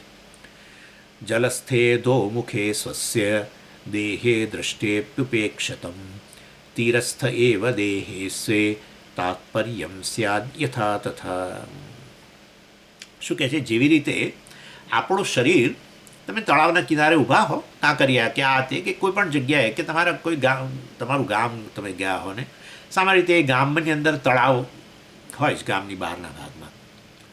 એટલે એ તળાવના કિનારે તમે ઊભા હો અને તમે તમારું પ્રતિબિંબ જુઓ, તળાવનું જળ સ્થિર હોય માની લો, અને ત્યારે તમે તમારું પ્રતિબિંબ જુઓ તો તમે કેવા દેખાવ છો? ત્યાં તદ્દન ઉલટા દેખાવ. ત્યાં પણ એ તમે ઉલટા દેખાવ છો, તમે જ ઉલટા દેખાવ છો, છતાંય વાસ્તવની અંદર તમે એની ઉપેક્ષા કરો છો. સાચું નથી માનતા, ખ્યાલ આવે ને? તમે એની ઉપેક્ષા કરો છો, અને આ જે છે એને તમે સાચો હું છું એમ કહો છો. પેલો હું જ છું, ઊંધો દેખાવે પ્રતિબિંબ, પરંતુ તમે એની ઉપેક્ષા કરો. તમે જાણો છો કે એ સાચું નથી, એ સાચું નથી, એ તો ખાલી આવા રૂપમાં હું ભાસી રહ્યો છું, અને વાસ્તવમાં આ સાચું રૂપ છે. એવી રીતે વાસ્તવની અંદર આ બધા જ નામરૂપ જે છે, જે આ અનિત્ય નામરૂપો છે, બધા એક નિત્ય વસ્તુ જ આ રૂપમાં ભાસી રહેલી છે, અને એ નિત્ય વસ્તુ બ્રહ્મ છે. અને એ રીતે આ પછી આ નામરૂપની ઉપેક્ષા થાય છે. જે શરીર સીધું છે, ઉપર મસ્તકવાળું જે છે, એમાં જ તાત્પર્ય છે, એ જ સત્ય છે. વાસ્તવમાં એ જ હું છું, પેલો નહીં. એવી રીતે વાસ્તવની અંદર આપણે જાણવું જોઈએ કે અત્યારે હું આ જીવન જીવી રહ્યો છું, ત્યારે એની અંદર એક વસ્તુ છે આવી પ્રતિબિંબ જેવી છે, એ હું નથી. અને બીજો જે છે એમાં તાત્પર્ય છે, એ સત્ય વસ્તુ છે. બાલ્યાદિષ્વપી જાગ્રદાદિષુ તથા સર્વાસુ અવસ્થાસ્વપી વ્યાવૃત્તાસુ અનુવર્તમાનમ અહમ ઇત્યંત સ્ફુરંતમ સદા. આ અહમ જે સ્ફુરી રહ્યો છે એ બદલાતો જ નથી. બાલ્ય જેને હું કરતો હતો એ તો અનિત્ય વસ્તુ હતી. શું? શરીર. હું બાળક છું એવું કહેતો હતો, મતલબ કે બાલ્ય શરીર હું છું. તો પછી હવે બાલ્ય શરીર જતું રહ્યું છે ને, હવે તો 40-50 વર્ષ વીતી ગયા, તો પછી હુંય જતો રહેવો જોઈએ. કારણ કે હું તો બાલ્ય શરીર બાળક હતો, બાળક છું એવું કહેતો હતો. તો હવે બાલ્ય શરીર જતું રહ્યું તો હુંય જતો રહ્યો ના, હજુ અહમ એવો ને એવો જ છે, અહમ એવો ને એવો જ છે. અને હવે પછી હું યુવાન છું કહું, પછી કે હું પ્રૌઢ છું કહું, કે હું હવે વૃદ્ધ છું કહું, તો આ હું છું તો બદલાયા વગરનો જ રહેશે. હું છુંમાં કોઈ પરિવર્તન નથી આવતું. એટલે વાસ્તવમાં જે બદલાતું હતું, અનિત્ય હતું, એમાં ખોટી હું આત્મબુદ્ધિ કરતો હતો. આ હું છું બદલાયા વગરનો છે. જે બદલાયા વગરનું એને સત કહેવાય. જેમાં પરિવર્તન ના આવ્યું, જે ગયું નહીં, જે અવર જવર કરનારું નથી, જેમાં કોઈ વિકાર નથી. આપણે વિવેક ચૂડામણી આવી ગયું બધું. એટલે જેમાં વિકાર નથી, જે બદલાતું ને બદલાવું એટલે શું? પણ સમય બદલાયું પણ છે તો ખરું ને. હા, પણ એટલે પૂર્વ અવસ્થા તો જતી રહી ને ભાઈ, હજુ આગળ કહેવાના છે. તમે ઈચ્છો તોય નહીં આવે. હવે તમે ઈચ્છો, અને આપણે બધા ઈચ્છીએ જ, ઘણીવાર આવું કરતા હોઈએ. આપણે બધા ભેગા થઈએ ને ત્યારે કે એ મજા જે આપણે ફલાણા નાના હતા ને જે પેલી મજા હતી ને એ હવે નથી. બરાબર છે બધી વાત બરાબર છે, પણ એ બનવાનું જ નથી. હવે બનવાનું નથી એટલે ક્યારે સ્વામીજી? હમણાં થોડા વર્ષો નહીં બને, પછી જ બનશે? નહીં બને, કદી નહીં બને. હવે એ જે ગયું તે ગયું જ ગયું, એટલે પરમેનન્ટ ગયું. એ આવવાનું જ નથી. હવે એ કંઈક ગજબની વસ્તુ છે. આમ બહુ ખતરનાક લાગે એવી વસ્તુ છે, પણ એ કદી નહીં આવે. અને એની સરખામણી કરશે એમના મનોરાજ્ય સાથે. એટલે આ જગત આવું જ છે. એનીવે, ચાલો અહીંયા જ. એટલે વાસ્તવની અંદર જેમ પેલા જળમાં દેખાઈ રહેલો છે એને તો તમે સાચો નથી માનતા, એ કેવળ એને પ્રતિબિંબ તમારું માનો છો. તમે એ જાણો છો મિથ્યા વસ્તુ છે, તમારા વગર એ સંભવી ન શકે, માટે તમે જ એના રૂપમાં જણાઈ રહેલા છો. પરંતુ એ સાચો નથી. સાચો હું આ છું. પેલું તો બદલાય છે. કેમ બદલાય છે? એ તો વાસ્તવમાં સહેજ તળાવની સપાટી સહેજ હાલે તો વાસ્તવની અંદર કેવી રીતે તરત જ હાલવા માંડે ચિત્ર. અને તળાવનું જળ થોડું ગંદુ હોય તો તમે કેવા દેખાવ? તેમ જાણે કે મેલા ઘેલા બધા ધૂળવાળા હોય એવા દેખાવ, ડલ દેખાવ. મતલબ એટલે બધું દેખાય છે એમ જુદું જુદું, પણ ખરેખર વાસ્તવની અંદર ખરેખર એમાંની એકી વસ્તુ સાચી નથી. જેમ હમણાં મેં તમને કહ્યું ને આગળ પેલું, કે ચૈતન્ય પૂર્ણ છે, આનંદ સ્વરૂપ છે, એ આવો પરિચ્છિન્ન અને સુખી દુઃખી ભયભીત વગેરે ક્રોધી વગેરેના રૂપમાં જણાય છે. એવું ને એવું આ એવું જ છે. એટલે આ બધા નામરૂપ જે રૂપમાં હું જે જણાવું છું એ નામરૂપ તો સતત બદલાઈ રહેલા છે. અને એમાં શરીરમાં આત્મબુદ્ધિ કરેલી છે. બીજું બહારનું તો આપણે જવા દઈએ, એમાં આત્મબુદ્ધિ નથી એટલે ચિંતા નથી આપણને. બદલાય તો બદલાય, પણ આમાં આપણે બાલ્યાદિશુ બી જાગ્રદાદિશુ તથા અને જાગ્રત વગેરે. અત્યારે હું જાગ્રત છું એમ કહું છું, જાણે સાચો જ. ખરેખર હું મારી જાતને જાગ્રત માનું છું. ખરેખર હું તો આત્મા સદાય જાગ્રત છું. એમાં તો નથી ઊંઘ કે નથી સ્વપ્ન કે નથી જાગ્રત અવસ્થા, સદાય જાગ્રત. અમે કહ્યું હતું ને તમને, આવો શ્રીનાથજી કે આપણા રણછોડજી, આમ જ નથી થતું. આમ પડે જ નહીં. એવો છું નિત્ય દ્રષ્ટા. નહીં દ્રષ્ટુ દ્રષ્ટે હે વિપરિલોપો વિદ્યતે અવિનાશિત્વાત. અવિનાશિત્વાત. આ દ્રષ્ટા જે છે, આ જે પ્રમાતા જે છે, એની દ્રષ્ટિનો અર્થાત એની કોન્શિયસનેસ, એના ચૈતન્યનો ક્યારેય વિપરિલોપ, એનો લોપ ન વિદ્યતે, થતો નથી. કેમ? અવિનાશિત્વાત. એટલે આવું હું તો ચેતન છું, જેને કારણે દેહને જાણું છું, દેહની અવસ્થાઓને જાણું છું. હું આવો હતો અને અત્યારે હું આ છું. એ હું જે નાનો હતો એ જ હવે હું વૃદ્ધ બન્યો છું. એટલે આ હું તો બદલાયો જ નથી. એટલે વાસ્તવમાં અનિત્ય વસ્તુ છે આ શરીર વગેરે. એ તો અનિત્ય છે, અસત છે, મિથ્યા કહેવાય. અને હું શું છું? સત સ્વરૂપ છું. બરાબર? એ મારાથી ભાસે છે. દેહથી હું નથી ભાસતો. હુંને કારણે દેહ ભાસે છે. હુંને કારણે દેહ છે એમ કહેવાય છે. એટલે મેં તમને કહ્યું હતું, હું છું પછી છે આવે, દેહ છે એ આવે. પણ તું આ નહીં, આ નિત્ય અનિત્યનો વિવેક ન કર્યો હોય, સત્ય મિથ્યાનો વિવેક ન કર્યો હોય, તો હું દેહ છું એમ કહીએ. જે ખરેખર છે એને છું કહીએ છીએ. આવું થાય છે. જે ખરેખર છે એવું કહેવું જોઈએ એને આપણે શું કહીએ છીએ? છું.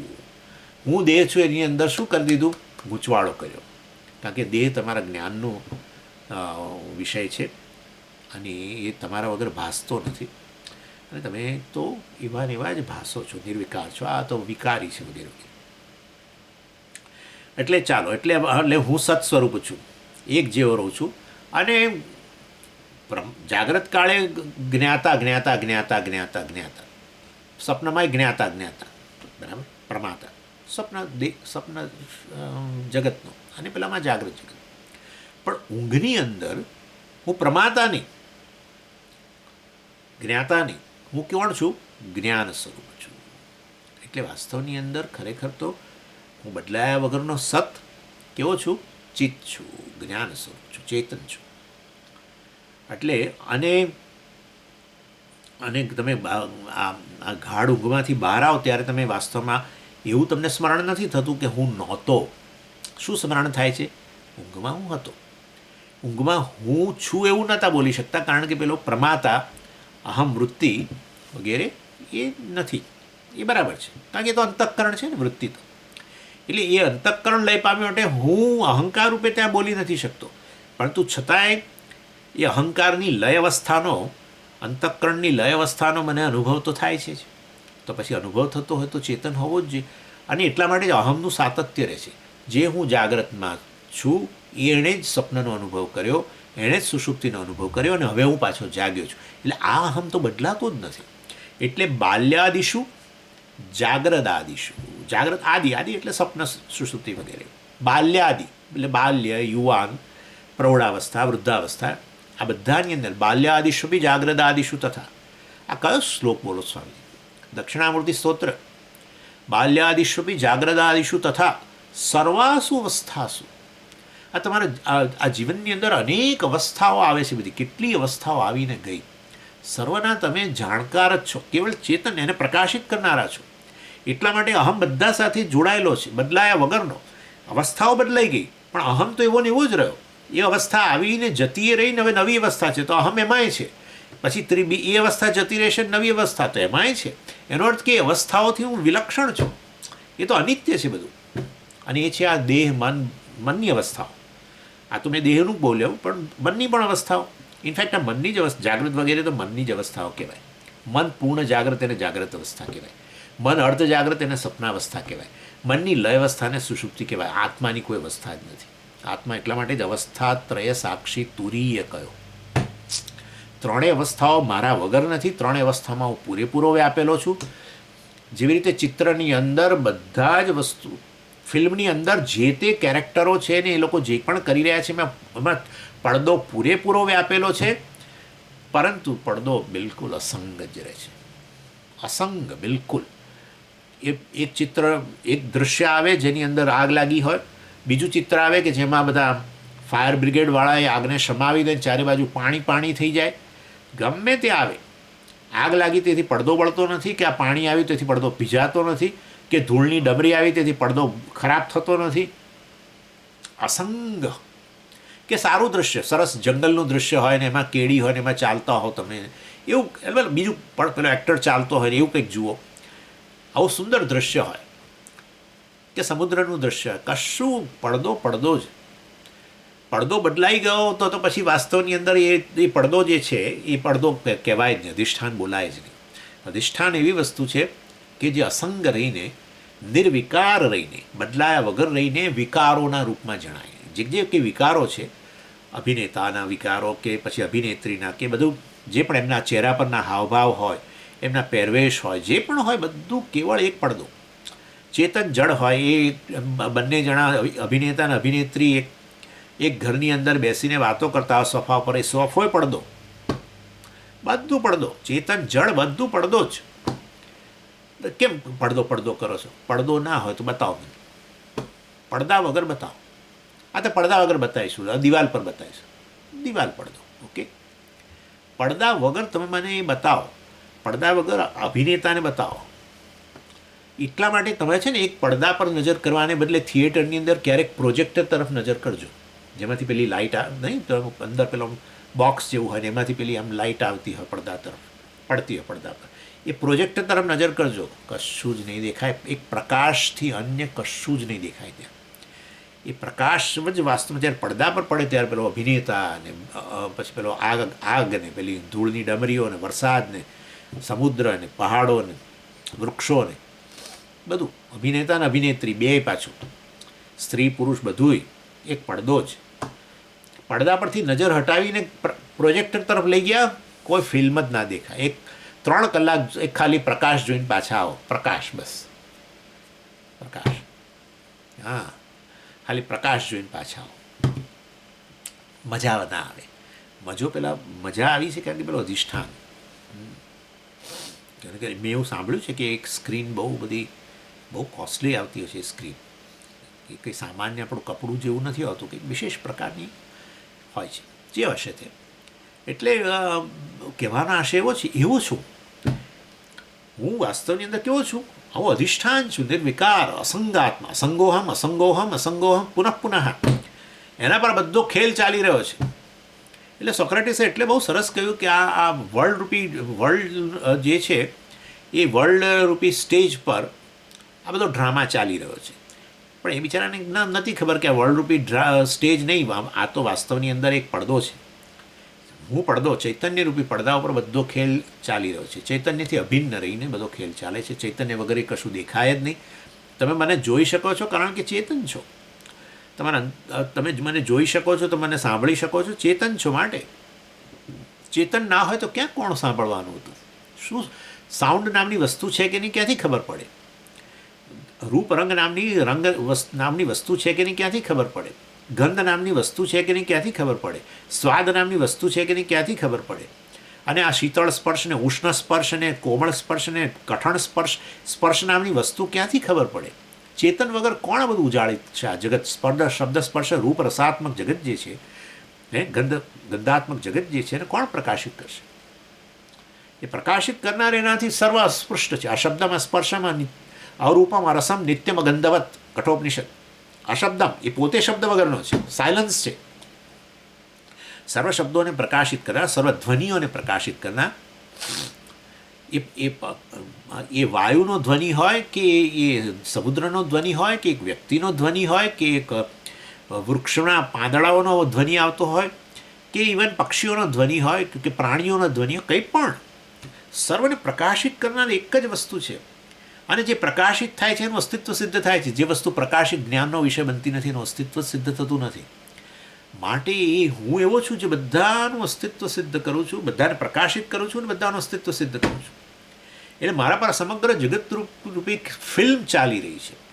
એ મારાથી અભિન્ન છે, જેમ પડદાથી અભિન્ન હોય આખી ફિલ્મ, એવી રીતે એની અંદર તમે જુઓ તો એ મારાથી અન્ય એક પ્રત્યેક નામરૂપની અંદર મારાથી અન્ય કશું ખરેખર નથી. જેમ એક અભિનેતાની અંદર એક સ્ક્રીનથી અન્ય કશુંય નથી. કશું નહીં એટલે કશું નહીં. એવી રીતે હું બધું વ્યાપેલું છું, છતાંય વાસ્તવમાં એનાથી વિલક્ષણ છું. એ જે અભિનેતા છે મિથ્યા છે, સ્ક્રીન છે સાચી છે. એટલે સ્ક્રીન જ હતી પહેલાં, પછી એના પર બધા આકારો આવ્યા અને વળી પાછા જતા રહ્યા. ફિલ્મ પૂરી થઈ, વળી પાછી સ્ક્રીન જ છે ત્યારે. એટલે જો પહેલાં જો સ્ક્રીન હતી અને પછી એ સ્ક્રીન જ રહી, તો વચ્ચે શું છે? સ્ક્રીન જ છે. આદાવંતે છે યન્નાસ્તિ વર્તમાને બી તત્તથા. માંડુક્ય કારિકામાં કહ્યું આદાવંતે છે યન્નાસ્તિ. આદિના અંતમાં જે ન હોય એ વચ્ચે નથી. આદિના અંતમાં જે હોય એ વચ્ચે છે, એ જતી નથી, એ નિર્વિકાર છે, બદલાયા વગરની છે. અને એ છે સ્ક્રીન. એ છે સ્ક્રીન. એ વચ્ચે તો ખાલી શું થયું? વચ્ચે જે તે નામરૂપ હતું એની આસક્તિ આવી હતી, એને લીધે પેલું દેખાતું બંધ થઈ ગયું. એટલે અપ્રિશિએટ કરતાં બંધ થઈ ગયા. બસ. એટલે અધિકારીત્વ જતું રહ્યું. અધિકારીત્વ હતું નહીં એમ. સ્ક્રીન સત્ય વસ્તુ જોવાની ક્ષમતા નથી. અધિકારીત્વ એટલે સત્ય વસ્તુને જોવાની ક્ષમતા. એ ત્યારે જ આવે જ્યારે મિથ્યા વસ્તુ જે છે, ખરેખર મિથ્યા છે, અનિત્ય છે, એની અંદરથી રાગદ્વેષ હટે. વૈરાગ્ય કહેવાય એને. એનીવે, એટલે આ રીતે ગાઢ નિંદ્રાની અંદર મારા કશું જ નહીં, દેહ નહીં, મન નહીં, બુદ્ધિ નહીં, કારણ કશાનું અસ્તિત્વ મારા નથી. મારા માટે દેશ નહીં, કાળ નહીં, જગત નહીં, તો હું તો છું. આ બધું નહીં એવો અનુભવ, હા છે, એવો અનુભવ થયો. તો અનુભવ તો ચેતન વગર ન થાય. તો તમે તો ચેતન તરીકે ત્યાં હાજર હતા ને, તમે કેવળ ચેતન સિદ્ધ થઈ ગયા કે નહીં? હા. તો સ્વામી મૃત્યુ પછી રહીશ કે નહીં? અત્યારની વાત કરો, અત્યારની જ વાત કરો, જ્યારે દેહ નથી, મન નથી, બુદ્ધિ નથી, પ્રાણ નથી, ઇન્દ્રિયો નથી. મતલબ પ્રાણ ચાલી રહ્યા છે, પરંતુ તમને તો ખબર જ નથી ને. બીજાઓ જે જાગે છે એમના માટે કે આના પ્રાણ ચાલે છે, ભાઈ એને કોઈ ડૉક્ટરને બોલાવશો નહીં, ઊંઘે છે. એટલે તમે કેવા છો જ્યારે આ કશાનું અસ્તિત્વ નથી તો પણ તમે છો.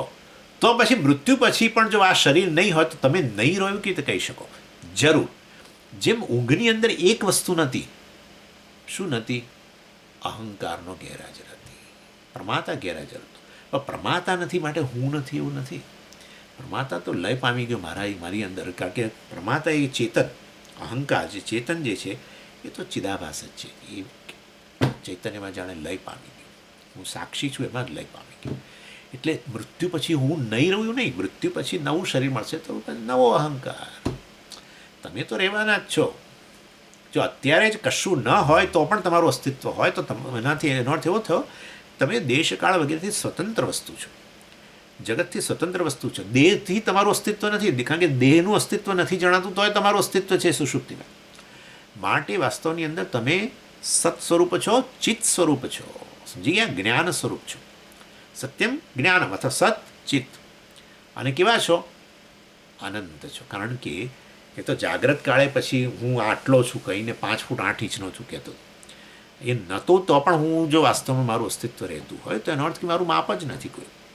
એ રીતે હું અનંત પણ છું કે આનંદ સ્વરૂપ છું એ પણ કહી શકો.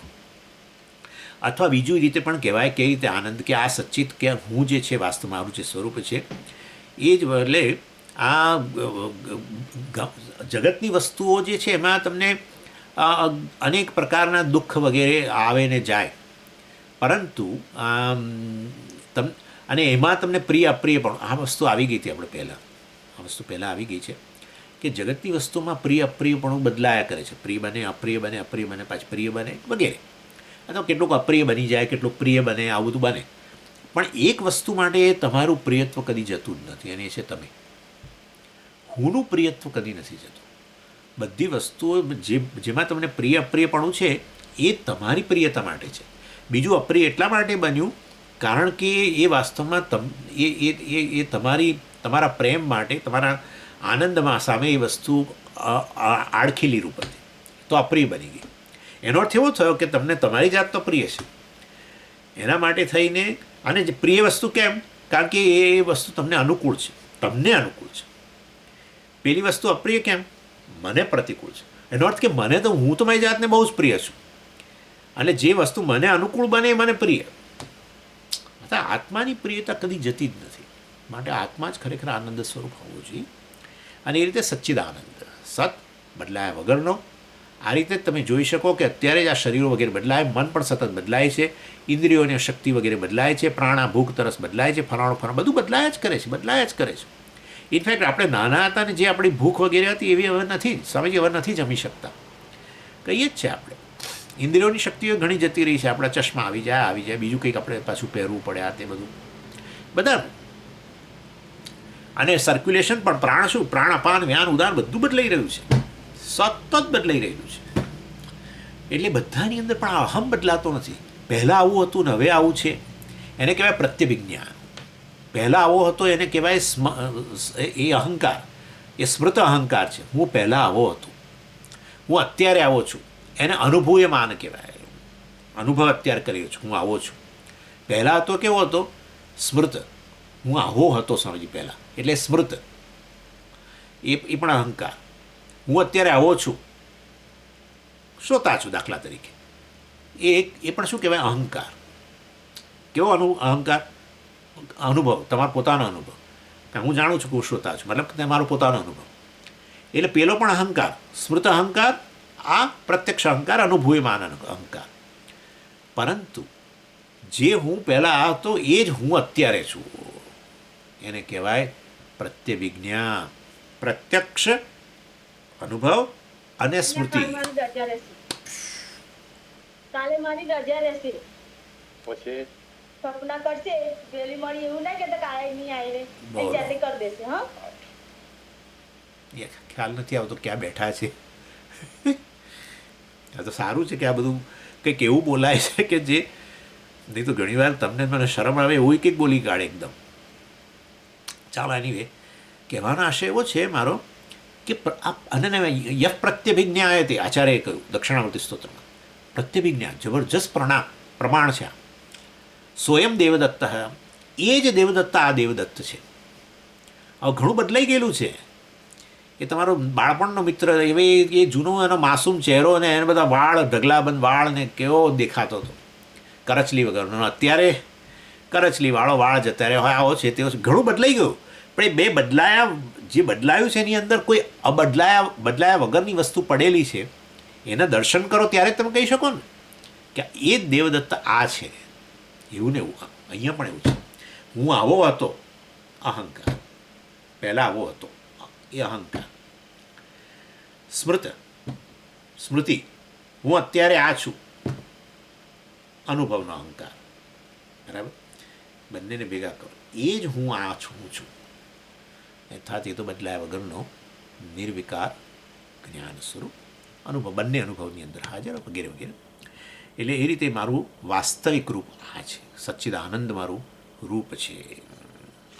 અને પછી મિથ્યાની ઉપેક્ષા કરવા માટે બીજું દૃષ્ટાંત આપે છે.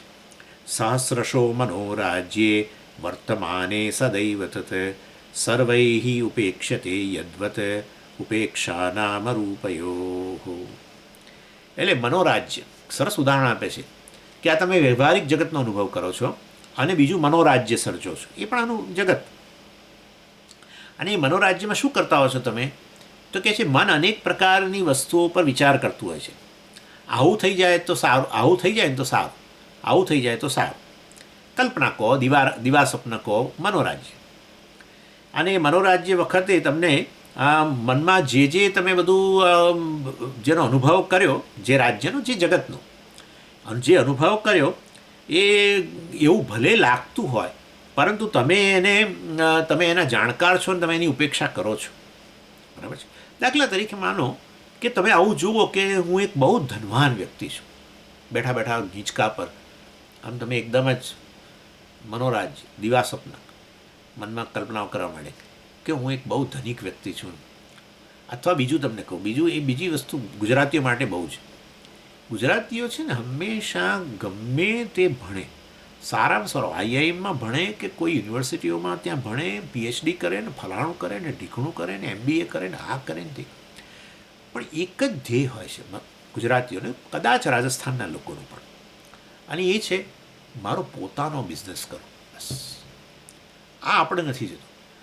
તમે આપણા યુવાનોને પૂછો ને, ગુજરાતના યુવાનોને, કે ભાઈ તમારે શું બનવું છે, તો કહે છે કોઈ આવું નહીં કે મારે મુझे ફौजी બનના હૈ, હું આર્મીમાં જવા માગું છું. હાર્ડલી કોઈ મળે. અનલાઇક તમે ઉત્તરાખંડ બાજુ જાઓ અને ત્યાં તમે કોઈ યુવાનને પૂછો, પંજાબમાં પૂછો, ક્યાં પોલીસમાં જવાની વાતો કરશે, ક્યાં આર્મીમાં જવાની વાતો કરશે. પણ ગુજરાત કે રાજસ્થાનના યુવાનને પૂછો ને તમે, એ હંમેશા પોતાના બિઝનેસની વાત કરે. મારે બિઝનેસ, અને કરે જ છે. એટલા માટે કે સ્વામીજી ગુજરાતીઓ તો બિઝનેસ આખા દુનિયાની અંદર, એટલે તમે ગમે ત્યાં જાઓ, એ હવાઈ જાઓ કે નાના ટાપુઓ પર જાઓ, જ્યાં જાઓ તમને ત્યાં ગુજરાતી મળે. શું ત્યાં નોકરી કરે છે કોઈ ત્યાં? ના, હાર્ડલી. કંઈક પોતાની દુકાન, આ તે સમથિંગ. એટલે મારો કહેવાનો આશય એ છે, અને એના કારણે તમે બહુ મોટા ભણ્યા, બરાબર છે, અને અત્યારે સમજો કે તમે એક નાની નોકરી લીધી છે, પણ તમારા મનની અંદર શું ચાલે છે? દિવા સ્વપ્ન શું છે? હું બિઝનેસ કરું.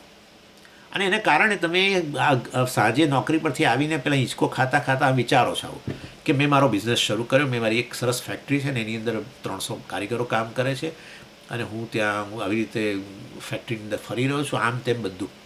આવી એક પ્રકારનું દિવા સ્વપ્ન, મનોરાજ્ય રચો.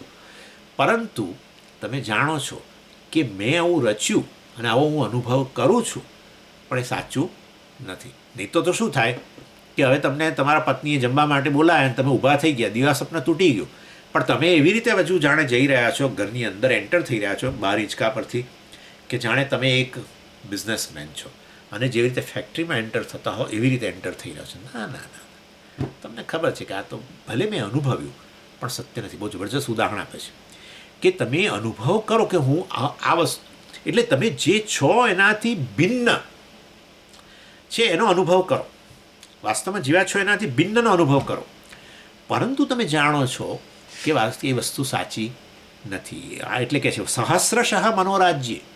અને આવું તો કેટલું બધું કરો છો. સહસ્રશઃ એટલે શું? કે અનેક વાર મનોરાજ્ય સર્જો છો.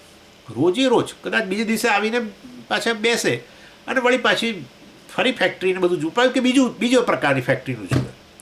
અને હું જાણે ગાડીમાં હું જઈ રહ્યો છું ને આમ ને તેમને પેલું શું દરવાજો ખોલે છે ને પેલો સિક્યોરિટી મેન ફેક્ટરીનો દરવાજો ખોલે છે ને હું અંદર એન્ટર થયું, પોર્ચમાં ગાડી મૂકું છું, હું મારી ઓફિસમાં આવીને બેસું છું અને પછી મેનેજરો સાથે મિટિંગ કરું છું, બોર્ડ મિટિંગ હોય છે ને આમ ને તે બધું. હકીકત મહેચ્છા હોય ને, મનોરાજ્ય ત્યારે જ સર્જાય જ્યારે મહેચ્છા હોય. એટલે વૈષ્ણવમાં મનોરાજ્ય હોય છે. સમજી, મારી ઈચ્છા છે અને આ લોકો પેલું શું કહે છે મનોરથ. હા, મનોરથ કરવા. સમજી, મારી ઈચ્છા છે. અને આવી કેવી ઈચ્છા તો વિચાર કરો. કલ્યાણ પુષ્ટિ હવેલી છે ને આપણે અમદાવાદમાં કલ્યાણ પુષ્ટિ હવેલી વસ્ત્રાપુરમાં, એમાં તમે જાઓ ને ક્યારેક દર્શન કરવા, તમે ખાસ કરીને અમુક સિઝનમાં આ ઉનાળા વગેરેની અંદર, ઓહો ભગવાન, કેરીઓની વચ્ચે લદાઈ ગયેલા હોય બિચારા. કેમ? તો આપણે કેમ આટલી બધી કેરી? અરે સ્વામીજી ફલાણા છે, ભક્ત છે, એમનો મનોરથ છે. આ એમનો મનોરથ શું કે ભાઈ 1 લાખ કેરી ભગવાનને ચડાવી. ઓ મારા બાબા, 1 લાખ કેરીઓ ભગવાનની આજુબાજુ મૂકો. બસ કેમ? પછી આપણે પેલા એમને પૂછીએ કેમ? ના સ્વામીજી, આ તો મારો મનોરથ છે કે મારે આવું કરવું છે, બસ ભગવાનને આટલી કેરી ચડાવે. આવું બીજું પણ બધું. એનીવે, મારો કહેવાનો આશય એવો છે, એટલે આ તમારી જ ઈચ્છાઓ છે આ રીતે બિઝનેસ કરવો, આ તે બધું, એ આ રીતે મનોરાજ્યના રૂપમાં અભિવ્યક્ત થાય છે. પણ તમે આ રીતે તમારી જાતને જુદા જુઓ અને બીજું બધું જગત જુઓ, એનો અનુભવ કરતા હો છતાં એને સત્ય નથી માનતા. જેવા તમે કોઈ પત્ની કહું કે જમવા આવો ચલો, જેવા ઊભા થયા તમે જાણો છો કે આપણે એક સાદા નોકરી કરનારા અત્યારે એક વ્યક્તિ છીએ, એનાથી આગળ કશું વિશેષ છે નહીં. કોઈ મારી ફેક્ટરીએ નથી, કોઈ ગાડીએ નથી, મારી પાસે એક સ્કૂટી છે, બસ એ છે અત્યારે. એટલે મનોરાજ્યનો અનુભવ કરતા હોવા છતાં જેમ તમે ઉપેક્ષા કરો છો, એવી રીતે આ વ્યવહારિક જગત, બીજું રાજ્ય, બીજા નામરૂપો, એ પણ વાસ્તવની અંદર એની ઉપેક્ષા કરો. અનુભવ કરતા હો ત્યારે જાણે સત્ય જણાય, પરંતુ જ્યારે વાસ્તવમાં ખરેખર તમે જાણો કે આનું અધિષ્ઠાન હું છું, એ સત્ય વસ્તુ છે, ત્યારે નામરૂપ કેવું બની જાય છે? ઉપેક્ષા થઈ જાય. અને મનોરાજ્ય પાછું બીજું પણ છે, મનોરાજ્ય બંધ નહીં થાય. આવું તમે જાણી લો કે આ તો ખોટી વસ્તુ છે, બીજે દિવસથી બંધ નહીં થાય, બીજે દિવસે રચશો, ત્રીજે દિવસે રચશો. સ્વપ્નની તો આપણે વાત જાણીએ જ છીએ, પણ આ તો દિવા સ્વપ્નની વાત કરીએ છીએ અત્યારે. એટલે મનોરાજ્ય બંધ નથી થવાનું, એનો અનુભવ ચાલુ રહેવાનો છે. પરંતુ સ્વસ્થ આદમી છે, સ્વસ્થ વ્યક્તિ જે છે, એ સ્વસ્થ એટલે માનસિક રીતે સ્વસ્થ વ્યક્તિ છે, એની ઉપેક્ષા કરે, જાણે છે કે સાચું નથી. જો એ વસ્તુ વાસ્તવમાં સાચી માની લે તો પછી પત્ની જમવાનું બધું બાજુએ મૂકી અને તાત્કાલિક એમને હોસ્પિટલ લઈ જાય. હા, એમને બોલાયા હતા જમવા, પેલી થાળી પણ પીરસી, પણ પેલી વ્યક્તિ એવી રીતે, પતિ એવી રીતે અંદર આવ્યા અને એવી રીતે વાતો કરવા માંડ્યા કે જાણે ખરેખર એક ફેક્ટરીની અંદર ઊભા છે અને મેનેજરોને કંઈક ઇન્સ્ટ્રક્શન આપી રહ્યા છે. એ પ્રકારે જો બિહેવ કરવા માંડે તો પત્ની બધું એમનું એમ મૂકીને બિચારી બેબાકળી બનીને એ પતિને લઈ જાય હોસ્પિટલ. એને પાગલ કહેવાય, બરાબર છે? એ પ્રકારે આ વ્યવહારિક જગતની અંદર એને સાચું જ માનીને જે અજ્ઞાનીઓ ચાલી રહ્યા છે એ બધા કેવા છે? પાગલ. એ આવું ક્યાંથી લઈ આવે? વૈરાગ્ય શતકમ પીત્વા મોહમયીમ ચ મદિરામ ઉન્મત્ત ભૂતમ જગત. આ જગત, ભર્તૃહરિ કહે છે, આ જગત ઉન્મત્ત બની ગયેલું છે, પાગલ થઈ ગયું છે. શેને કારણે? પીત્વા મોહમયીમ ચ મદિરામ. આ મોહમયી મદિરા પીને, મને ખબર ટાઈમ પૂરો થયો, મોહમયી મદિરા પીને, મોહ એટલે શેમાંથી આવે? મોહ એટલે જેવું છે એના કરતાં જુદું. વાસ્તવિકતા શું હતી? હું એક નોકરી કરું છું ફલાણી કંપનીમાં અને આવું છે, એ વાસ્તવિકતા. એને બદલે પોતાને પેલો ખરેખર માનવા માંડે, મનોરાજ્યમાં જે છે એને જ સાચું માનવા માંડે. તો વાસ્તવમાં એને આપણે જેમ પાગલ કહીએ છીએ, એવી રીતે વાસ્તવમાં હું જેવો છું એ મને નથી જાણતો, અને ખરેખર આ દેહ મન બુદ્ધિ સાથે તાદાત્મ્ય કરીને જે વાસ્તવમાં જગતનો ભાગ છે, અનિત્ય છે, મિથ્યા વસ્તુ છે, સાચું નથી, મિથ્યા વસ્તુ છે, એને સાચું માનીને પછી પોતે આ વ્યવહારિક જગતમાં વ્યવહાર કરે, એ કેવો કહેવાય? પાગલ કહેવાય. મોહમયી મદિરા પીને ભર્તૃહરિ કહે છે કે આ જગત પાગલ થઈ ગયું છે વાસ્તવમાં. ચાલો, એટલે આ સંસાર મનોરાજ્ય જેવું છે એ સમજાવે છે. વ્યવહારિક જગત એ જ રીતે મનોરાજ્ય જેવું છે ઓમ પૂર્ણમદઃ પૂર્ણમિદં પૂર્ણાત પૂર્ણમુદચ્યતે પૂર્ણસ્ય પૂર્ણમાદાય પૂર્ણમેવાવશિષ્યતે. ઓમ શાંતિ શાંતિ શાંતિ. હરિ ઓમ શ્રી ગુરુભ્યો નમઃ. હરિ ઓમ.